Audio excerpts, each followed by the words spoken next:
Lululemon stock has tumbled nearly 50% year to date. For the past 5 years, the company has consistently grown both revenue and net income, defying the recent market sell-off. In this breakdown, we'll dig into Lululemon's fundamentals and valuation to uncover whether this drop is a rare buying opportunity or a value trap in disguise. Lululemon is set to report its Q2 earnings on September 4th, 2025. In Q1, we saw an increase in net revenue of 7% to $2.4 billion. Compared to $2.2 billion in Q1 of 2024.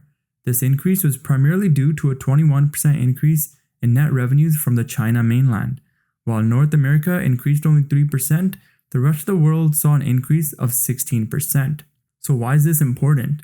Well, it tells us that the international growth is carrying the company while sales in North America are slowing. This could signal things such as market maturity and saturation. In Q2, we likely want to see further growth in international markets or increased growth domestically here in North America. Another key factor to watch is Lululemon's inventory. Inventory levels surged 23%, while net revenue only grew about 7%. That kind of mismatch can cut both ways. On the positive side, management could be positioning for stronger demand in the upcoming quarter, a move we'll get clarity on at earnings tomorrow. On the flip side, it might signal weaker than expected demand, which could force markdowns and squeeze gross margins.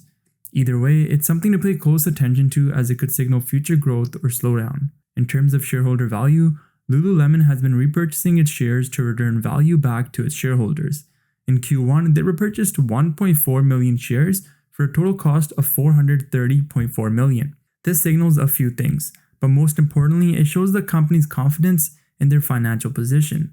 For Q2, this will be something to watch to see if the buybacks continue or if management will instead focus on funding international expansion or growth opportunities.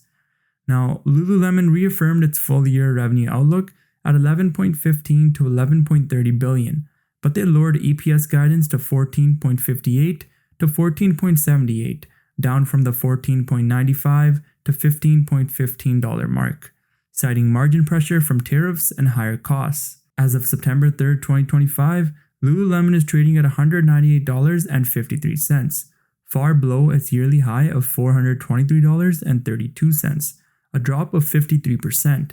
Put another way, to get back to that peak, the stock would need to more than double, rising about 113% from its current level.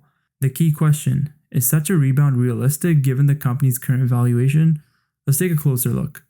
Lululemon's trailing PE ratio sits at 13.45, far below its 5-year average of roughly 47.2. Its forward PE of 13.65 also trails the 5-year average of 36.53.